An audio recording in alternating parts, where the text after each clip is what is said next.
Plan ఈ రోజు ఇంత పెద్ద సక్సెస్ అయింది. ఎందుకంటే ఒక చిన్న వీడియో కాల్, ఇప్పుడు మనం వీడియో కాల్ చాలా మంది మాట్లాడుతున్నాం. తనకు ఆర్టీసీ ఎండి సజ్జనార్తో వీడియో కాల్ మాట్లాడితే తను ఎక్స్వేజ్గా ఒక ట్వీట్ చేసిండు. సీన్ కట్ చేస్తే నెక్స్ట్ డే సూర్యాపేటలో కేసు నమోదైంది బయాస్ అని యాదవ్ పైన.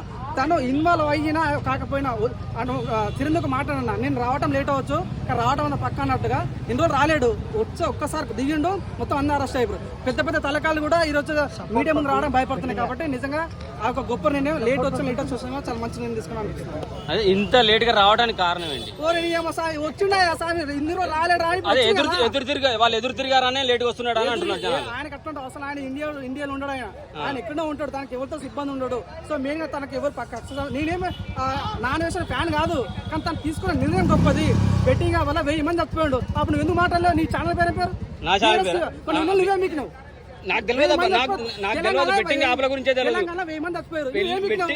బెట్టింగ్ యాప్ల గురించే నాకు తెలియదు. ఇక్కడ పార్క్ కాడ రీసెంట్ గా వైరల్ అవుతుండటం వల్ల నేను చెప్తున్నా. పల్నాడులో ప్రజలకి డబ్బులు పింఛను కూడా ఒక 4 years బ్యాక్ ప్రమోట్ చేసింది కదా, దానిపైన మీ స్పందన చూడాలి. నేను నాన్ వేసిన ఎవరైనా సరే బెట్టింగ్ ప్రమోషన్ చూడడానికి సార్ తప్పు.